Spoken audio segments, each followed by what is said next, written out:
host, Ryan Miller, and for the past 15 years, I've helped hundreds of people to raise millions of dollars for their funds and for their startups. If you're serious about raising money, launching your business, or taking your life to the next level, this show will give you the answers so that you too can enjoy your pursuit of making billions. Let's get into it.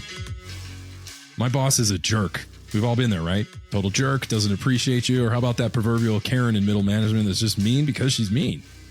Companies, including your own, will rise or fall in line with how well the people, work, and organization goes. Getting this right can be a matter of literal life or death from your company or for your investment. But the surprising truth is, this can all be prevented if you know it works. So my next guest comes straight out of Google's founder project and is armed with the facts that you need to build a team that will dominate the market so that you too can enjoy your pursuit of making billions. Let's get into it. Hey, welcome to another episode of Making Billions. I'm your host, Ryan Miller, and today I have my dear friend, Martin Gonzalez. Martin is the creator of Google's Effective Founders Project. It's a global research program that literally decodes the factors that enable startup founders to succeed. He also works with Google's engineering and research leaders on org design, leadership, and culture challenges. He's been a guest speaker at Stanford, Wharton, and INSEAD, and has advised across Americas, Europe, Africa, and Asia. So what does this mean? Well, this means that Martin understands the literal science around building effective teams, organizations, and leaders, and he's about to teach you and I a masterclass on how to do the same so you can generate returns from your companies. So Martin, welcome to the show, man. I am so happy to be here. Thank you for having me. I've loved what you've done with this show, and I'm such a fan. Thanks for inviting me. Oh, well, awesome. We've had a wonderful show, and we're in 100 countries around the world, and it's all because of amazing guests just like you. So thank you for being a fan, and it's awesome to have you on the show. One of the things I find fascinating about you is how well-versed you are in the science, the data, and the statistics of what actually works. So folks, there's very little opinion. There might be a little bit, and that's okay, and I encourage it. But we're really going to get into the science of building teams. And this works if you're an emerging fund manager, a startup founder, or even a seasoned CEO. We all have different team dynamics. And as I like to say, people work is greater than paperwork. And so often it's important that just as much if you're a paperwork nerd like myself, who's a recovering CFO, we're all process and systems and designs and controls. Sure, great, fine. That's your job. But also, we do need to appreciate the undertones of working with people. If you build your business, you really want to build the people and the people build the business. That's an opinion of mine. You may disagree, but I really wanted to bring Martin onto the show to really showcase to our fans around the world some of the dynamics that come into. And in fact, you have some interesting findings that you would like to share today on really the surprising things that happen in companies, or should I say the surprising reasons why a lot of businesses fail. So let's jump right into that, Martin. Why do startups and other companies fail? So there's this fascinating, very classic study now out of Harvard where they did a global survey of venture capitalists and asked, look at the companies in your portfolio that recently failed. What were the top reasons for that? And the number one reason by far, 65% of startups that failed because of the people issues. And then you have things like running out of cash, poor market timing, maybe a poor fit with the fund. And those are far second, third, fourth, fifth. And it flies in the face of, I guess, what is the common belief, right? Which is if you have the right product, have enough money, and hit the market at the right time, then you'll succeed. Unfortunately, that's not what the evidence shows. And that's been replicated through the years. And we see that this insight that the people issues are the number one reason for failure is unfortunately an enduring reason why companies fail. Wow. And so people issues, and that can be, you had the wrong founder, the wrong partner, the wrong hire. And that's usually where it starts. But sometimes it's the culture. So I wonder if you could talk a little bit about hiring people and understanding culture, what your culture is and how you hire around that. Maybe talk about that a little bit. Yeah, I mean, I think there are maybe two really useful studies to talk through here. So there's this one study that was done out of some French economists. They looked at companies with good cultures and they looked at how that correlated with stock market returns. So they looked at what is the alpha that these companies will achieve across, their respective markets. They controlled for things like amount of funding flow, the kind of competitiveness, like they controlled for all these other factors to really get to, well, what is the real economic upside of a good culture? What they found was actually pretty nuanced and pretty interesting. Essentially what they find is when you look across 3 decades of data, and you look at those periods where we might call peacetime periods, so where economy is going really well, they find that the economic upside of these good cultures is fairly subtle, where you see this really the spike in the alpha of these companies is during the crisis period. So in the dot-com crash and the global financial crisis of 08, 09, like this is where you see a significant, alpha that you can achieve when you are kind of nurturing that. Now, what this tells you is if you're trying to build a culture in the middle of a crisis, you're way too late. You need to be building that during peacetime so you can get through the wartime periods, while protecting the business.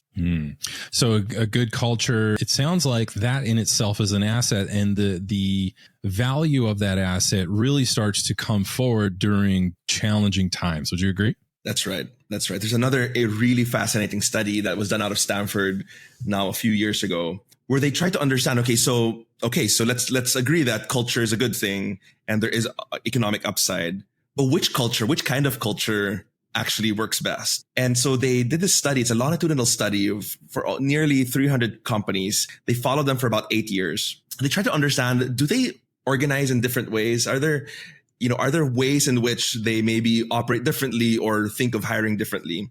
They found these, what the researchers from Stanford called these 5 organizational blueprints. And, not to bore your audience, but basically it's things like, do they hire for this kind of extreme amount of potential talent? And, we can't afford experience, but we can afford like the top 1% of every graduating class. Let's hire that. Or, are people here because they feel like this is a family as opposed to this is like a professional sports league. This feels more like a family. And so I find my community here. And so I hire for people who fit within that community. They look at things like, are the leaders, are the founders kind of more autocratic, more where they basically are the genius with 1,000 helpers kind of model, where, you have the person at the top who's basically generating all the decisions and ideas, how much bureaucracy they put in, how much trust they put in. There's kind of this guidance. So anyway, there's this plethora of ways they organize, and they found that there were really 5 key things. Now, maybe for the sake of our discussion, there were really 2 models that really stood out as probably worth our conversation here, right? So there was a model where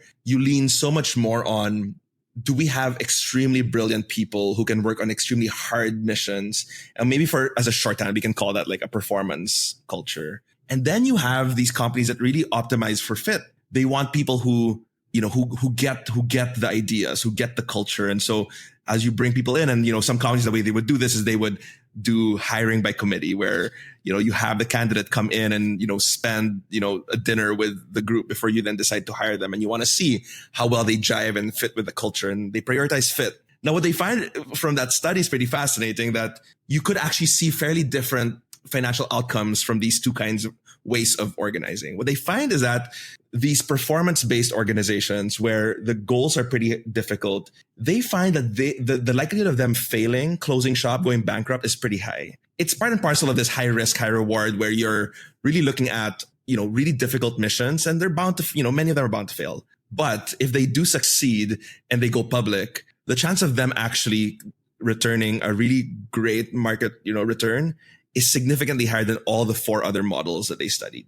On the other hand, when you look at these fit-based cultures, because fit was all about, are you able to, do you basically operate on the same assumptions? Do you get each other? Can you finish each other's sentences almost? Somehow this becomes a really great execution machine, where you have a single idea, single vision, and they can really go far. And they find in this study that fit-based cultures actually has the lowest rate of failure and the highest rate of going public. But when they go public, here's the downside. When they go public, they're then unable to really reach the same kind of market returns that these performance-based cultures are. And it's at a point where you're diversifying the business, you're entering new markets, you want to tap new talent pools, you need broader networks. And this model, unfortunately, doesn't work as well at that stage. So I think it's just fascinating that there are many ways that you can think about how to organize, and you could optimize for different things. Wow. So as the saying goes, begin with the end in mind. This is certainly one of those, and building your culture is no different. So if let me just synthesize what I think I just heard was, if you have a fit-based culture, meaning we're a family and people belong, and you're this leader who cares, and you're all into meditation, as I am, you may be tempted to build a culture that says, hey, when we're starting a company or a fund or whatever it is, still starting a company, you could build and hire people that get the culture, right? Basically, I see myself in you, therefore you must be good. And so you get these people that are a fit, and I'm doing air quotes for those of you listening to the audio program, the fit. And those tend to last the longest pre-IPO, but post-IPO, they tend not to create as much value. So if market domination is part of your thing, or making billions, you can still make billions, but if market domination and you want to lead your market, you want to be number one, right? You want to be Coke, not Pepsi. You want to be the head horse and the head honcho. You want to do that. Fit may not be the right culture to build. And so the flip side, and you keep me honest here, Martin, flip side is you hire for performance. You're like, look, I don't care if we get along. I mean, obviously you do. I'm being ridiculous, but we're saying the most important thing is not whether we see eye to eye or you're like me or I'm like you. The most important thing is you're really good at your job, whether it's HR or engineering or whatever it might be. I just want to hire the best people. And so then at IPO, so that's a little risky in the beginning, because you could have people issues, just people have different perspectives, leads to conflict. But in the long run, it can, if you pull it off, it can lead to, as I like to call it, market domination. All right. It makes me sound cool. You know, what's interesting about these, so the study calls them STAR, or the performance-based cultures. What's interesting in these environments, the way you attract these really brilliant people is you give them stock grants, you give them some kind of stock units. The double-edged sword of that is if the company does really well, then a lot of people will tend to want to cash out and leave, or won't need to work. And when the company doesn't do well, then they also will give up because it's not interesting to keep on going. So this performance-based culture tends to have higher employee turnover. But again, you cross that bridge to going public, like you know, the rewards are there for you. Perfect. So then my question, my conclusion or thought or add-on question to that is, why not just build a hybrid? So for example, let's say you start as fit, right? So maybe I'm getting too greedy here. You got a smile on your face. So I feel like you already know how to answer this, but why not just build a hybrid? Meaning in the beginning, you hire for fit, right? So you mitigate those early things. You have the low risk model as fit.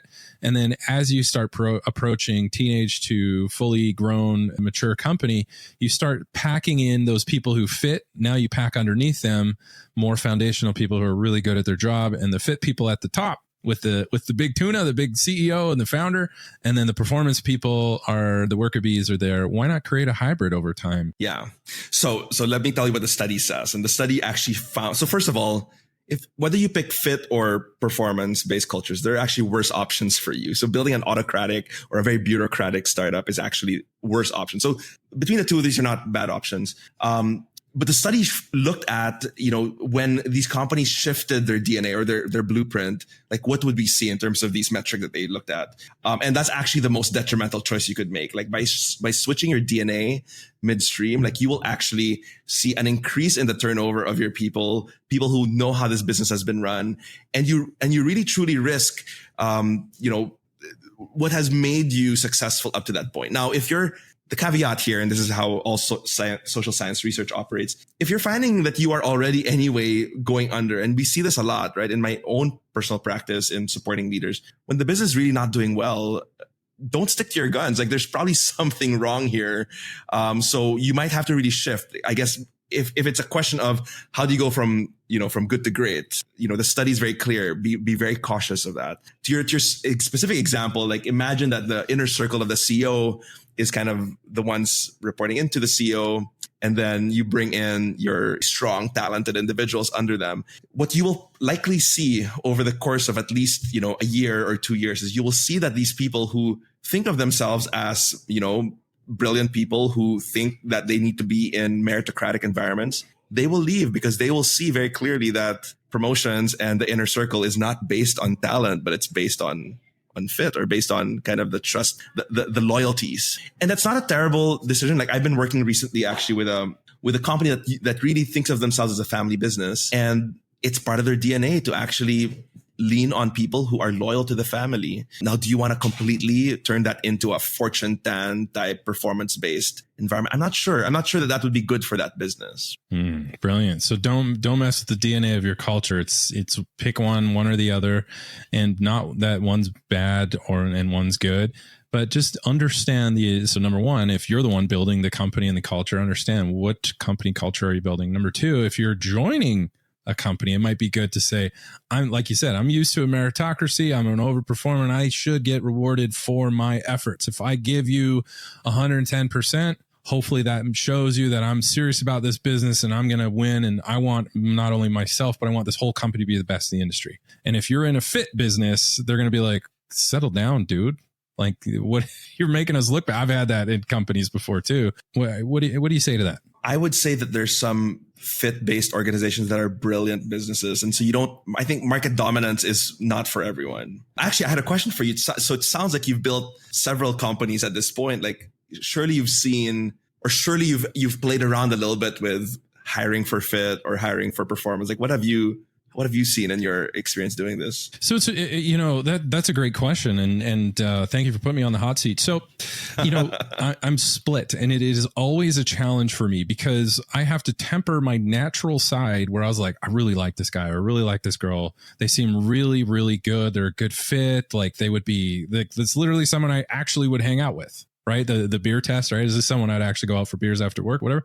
And then I'm like, but can they deliver? Because at the end of the day, I didn't start this business to have a bunch of friends. And so there's this other side, the executive side is saying, but can they deliver on what it is you're actually hiring them to do? Because folks, if you're not a CEO, and many are, but if you're not, or you're close to that, you're really hiring to offset something either from you or from another leader. And so you're saying, can I actually trust that this person will get this project, get the budget, get the whatever over the line? Can they perform? Right? Do they have the talent, the skill, the tenacity, and all of these things? And so it is a constant internal battle when hiring for me is to say, this is someone that I would like to be around. In other words, they don't stress me out because I'm very big on energy. And one thing I've learned about talking to many billionaires on this show and outside of this show, and it's not even billionaires, people who are successful and whatever that means, they're very big on protecting their energy, their mental, their physical energy, all of that.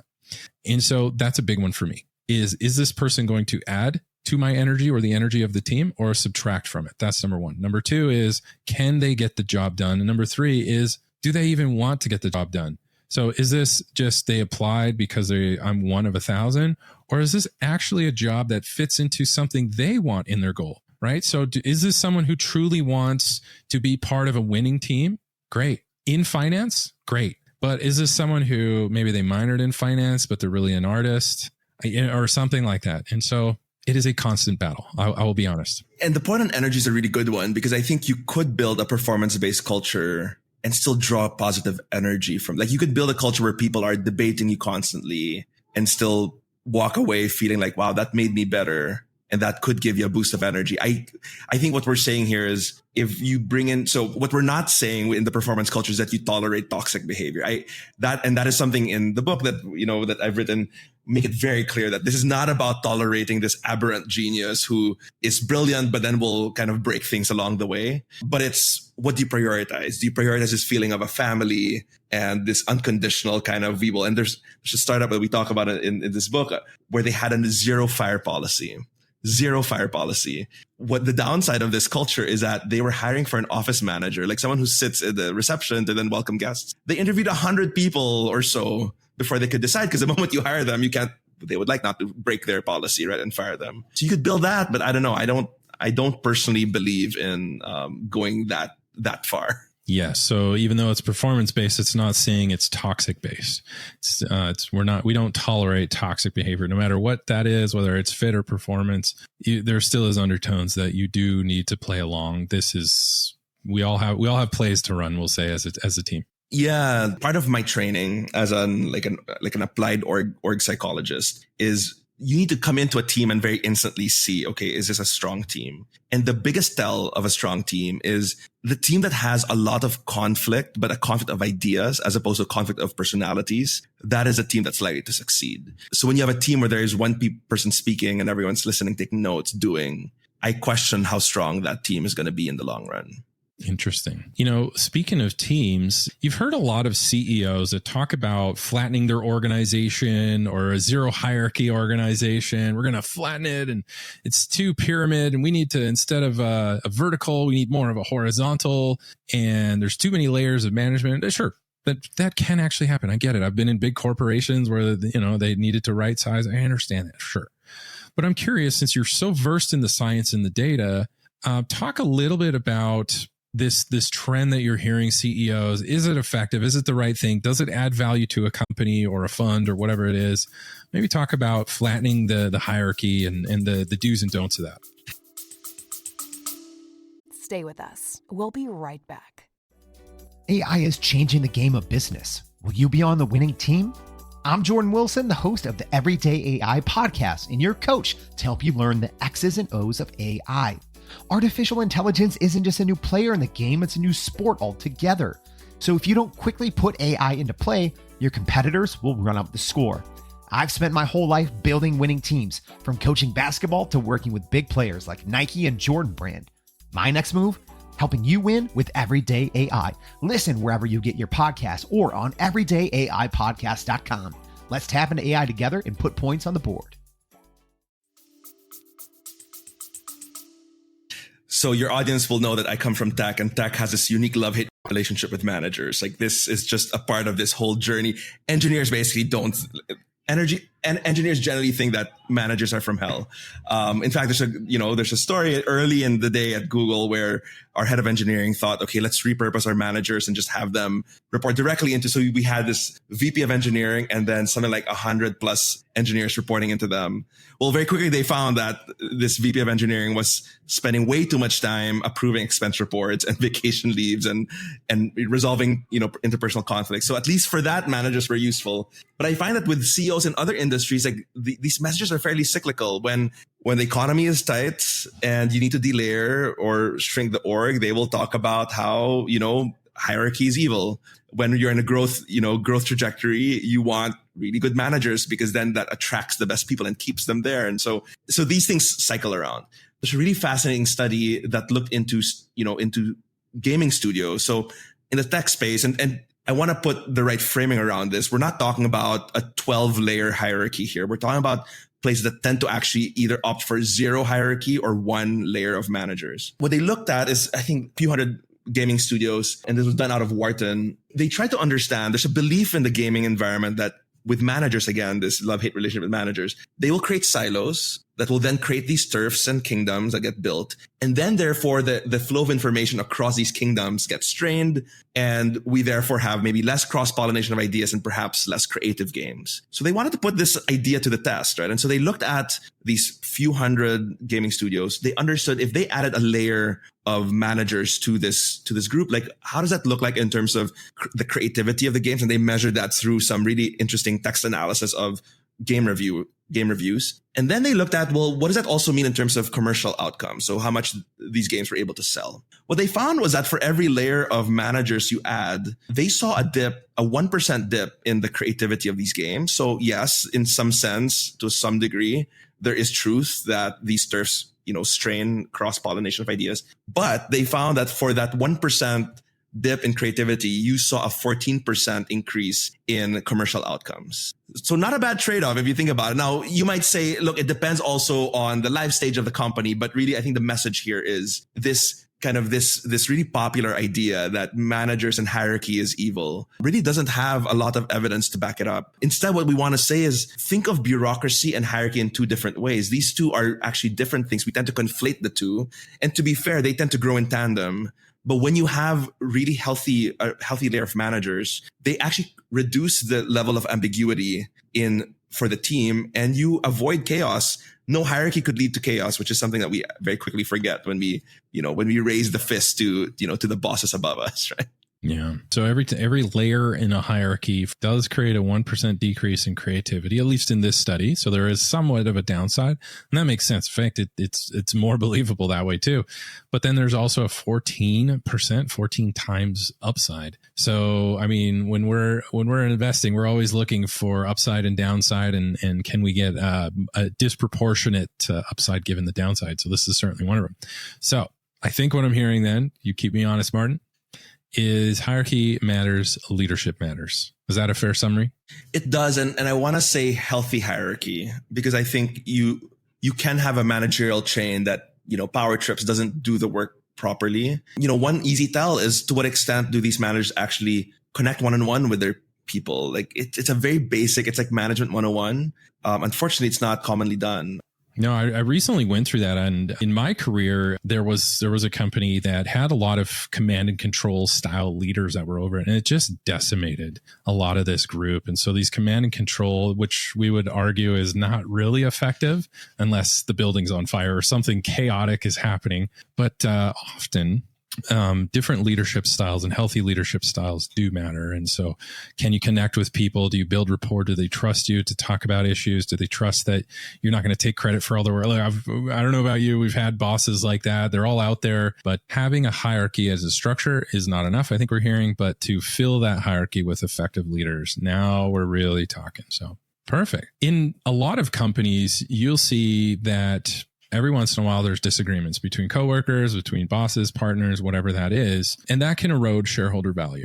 And I'm just curious, from your opinion, what have you seen as far as effective ways? Is that healthy? Because I know in your book, you talk about this of having dissension or disagreements. Talk a little bit about how to turn that into a very positive thing in a company that in essence helps shareholder value. We spent a whole chapter in the book about this idea, and we start the chapter talking about how Peter Senge, who's this MIT professor who studied really how organizations really operate more like systems, he says the following, which really grabs me when I first hear it. He says, the collective intelligence of a team, of a leadership team, is often lower than the average intelligence of its individual members, which is maybe a fancy way to say you can be brilliant, you can have A players, but that won't guarantee you an A team.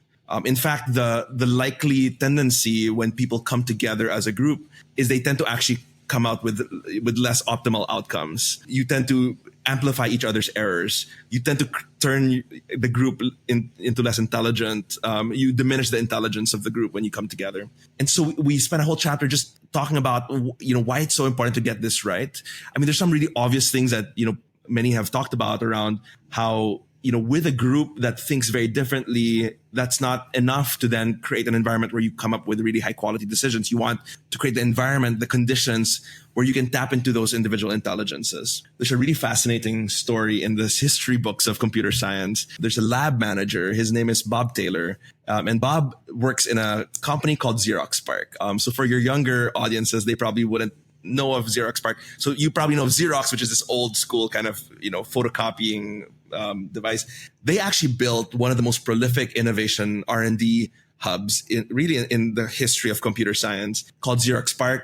It was located here in Palo Alto, near where I live. And this is where you get personal computing. This is where Apple basically sees what it's like to have a screen and a mouse. And this is where it all began. This is where you have the technology that powers Adobe, Pixar, 3Com. A lot of what we use today was invented in this place, right?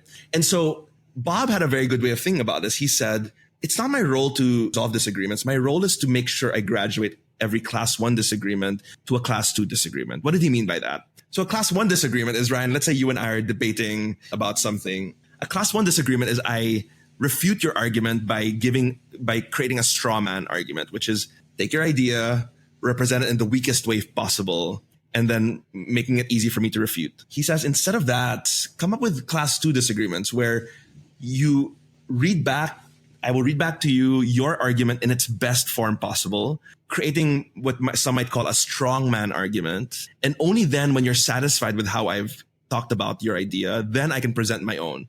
And he said it's not his role to resolve any of this. His role is simply to spot these class 1 disagreements and graduate them into class 2 disagreement. Wow. So taking the role from straw man to strong man, typically it sounds like what you're doing is empathy may not be natural for everybody, and that's okay. Everyone has their strengths. But I think what it's saying is the ability, if you want to classify empathy as the ability to put yourself in someone else's shoes and take their position and perspective, is to say, hey, why don't you be an advocate for this agreement? And so let's say our manager, we're coworkers and we're bickering, and our leader comes in and says, okay, Ryan, I want you to take the perspective of Martin and really advocate for his position. And Martin, you take the perspective of Ryan. And so it's synthetically, you've set a policy or procedure, whatever it is, to move from class 1 to class 2, which is essentially just saying, hey, you know what would be really helpful is if you really considered their point as strongly as they do, both of us. And then from there, hopefully, the truth will emerge somewhere in between. Is that effectively what we're talking about as healthy disagreements and conflict in a company? That's excellent. And I would go even further to say, empathy is not even required to do this well. If you can't muster empathy, look at this as a problem, like a puzzle to be solved. Take on the challenge of taking someone else's idea and drawing up an argument for it. Debate it out as if you were debating on their side. Make it an intellectual challenge, and maybe that helps people kind of do the work of coming up with class 2 disagreements. Because I agree with you. I think empathy. Look, like the reality is that if you hate the guts of the other person, it's really hard to really draw up enough empathy to do this well.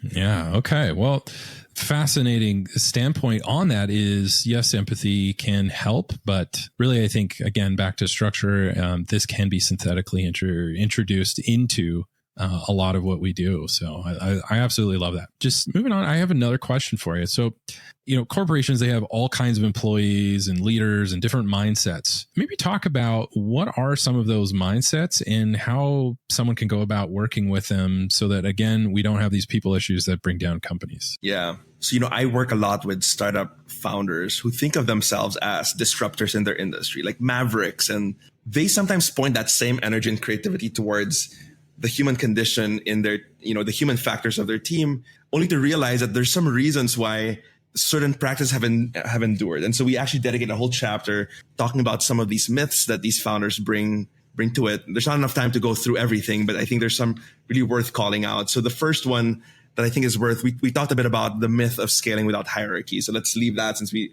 talked through that. We talk about the myth of structural harmony, which is this tendency to want to think of an ideal culture or an idealized organization of one that's completely conflict free. And what you find actually is as you're building out the different structures of your team, or you have a finance team, an HR team, a sales team, a product team, etc., engineering, and you might even go further and have a hardware and a software arm.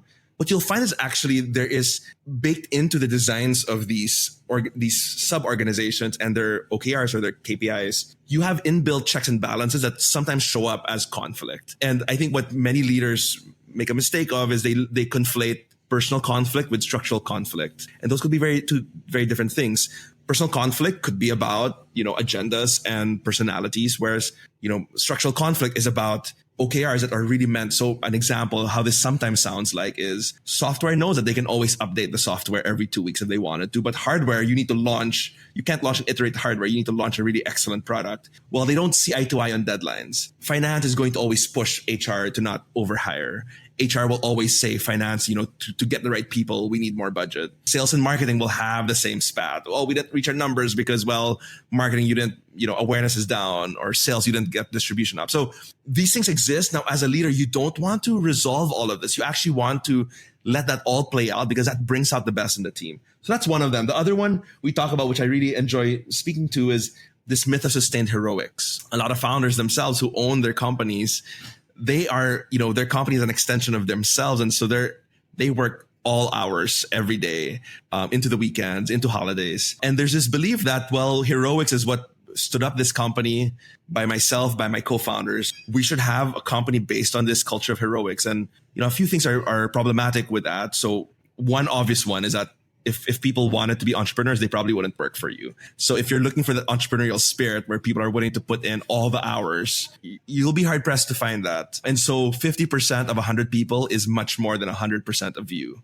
Other things are important to call out here too is when you have a culture of heroics, you have what some psychologists have begun to call this overperforming, underperforming dynamic, where the overperformer will be looked at over time by the team as someone who will save the day, someone who will put in the long hours, and ever so slightly, the underperformers begin to lean back a little bit more. They will underperform a little bit more because they know that there's someone who's going to save the day. On top of that, this overperformer will then grow resentment towards the team and start to see themselves as the hero. And so it creates this really sticky dynamic that's hard to break out of, where the hero swoops in constantly.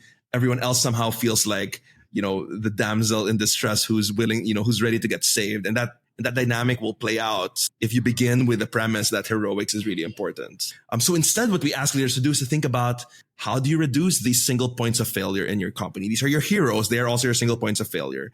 How do you create systems? How do you have a system where you're hiring really strong people who then can put in the right systems in place to make sure you're building an enduring company? And this is why, in many ways, this heroic founder will most of the time, 90% of founder CEOs will not take their company public. Most companies that go public are going to be taken public by a professional CEO. And that's a big part of why these founder CEOs don't scale so fast, because they hold on to some of these beliefs, including this idea of sustained heroics. Wow. Brilliant. A big part of that, and this is a healthy activity, is developing an exceptional team. How do CEOs build an exceptional team that can handle the constant hustle and stress of the day-to-day? What would you say to that? Yeah. So the first thing I would say is make good decisions as early as possible. I think we spent a whole chapter talking about the trap of speed, where there is this systematic error that leaders, that we find CEOs fall into and founders fall into, where you're under extreme amounts of pressure to raise that next round of funding, to launch that product, to meet this customer's needs. And what happens is all those important things come into the foreground, and then all the other things that have more future benefits fall into the background. And usually that's things around, hiring well and not, and not hiring sloppy, or stemming a toxic culture, or letting go of that person who might be a really top performer, but is contributing very negatively to the culture. Those things tend to take a back seat. And our encouragement, first of all, is don't get sloppy on those things. Get ahead. And in the book, we actually outline 20 of what we think are those things that drag the team over time. If you don't get those right early on, they drag the team over time. The second one is, and this is partly the inspiration behind this book, is, we built this workshop that somehow received crazy rave reviews, that at some point it had reached founders in about 70 countries. And it's a workshop that we've now started to call the bonfire moment, which is also the name of the book. But the bonfire moment is a single day that we ask leadership teams to go through.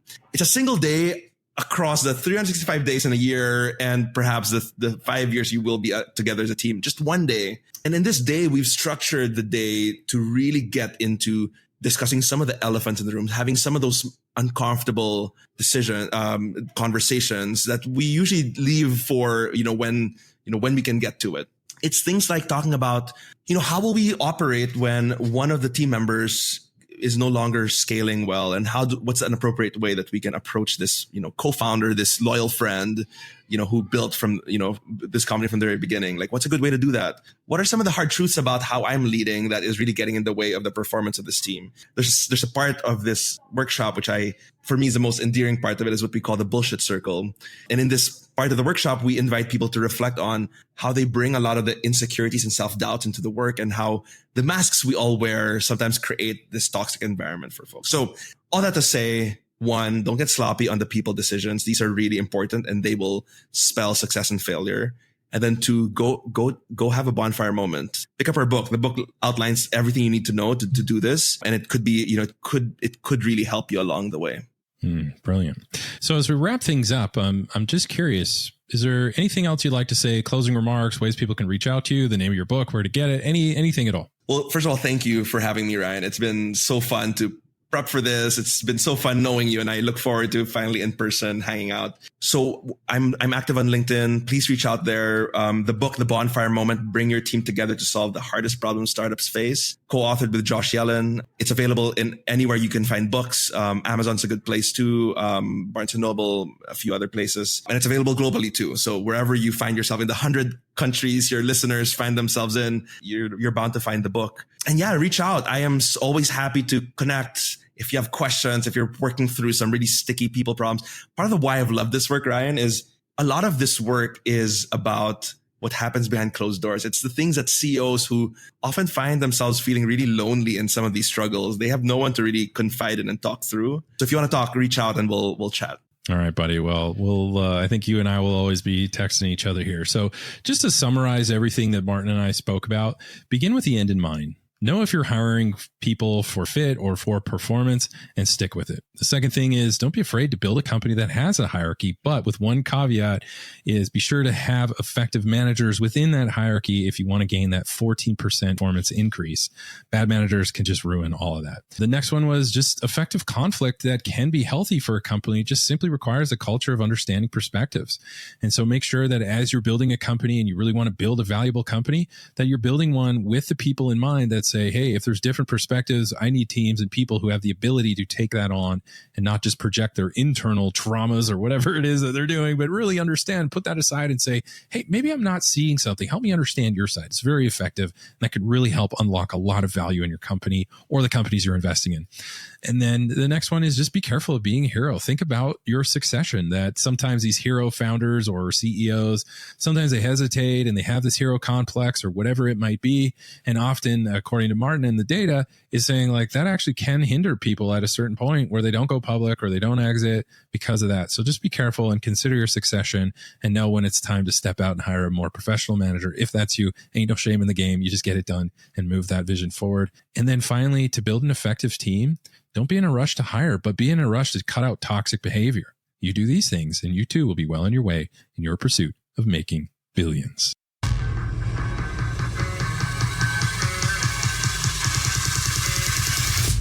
Wow, what a show. I hope you enjoyed this episode as much as I did. Now, if you haven't done so already, be sure to leave a comment and review on new ideas and guests you want me to bring on for future episodes. Plus, why don't you head over to YouTube and see extra takes while you get to know our guests even better.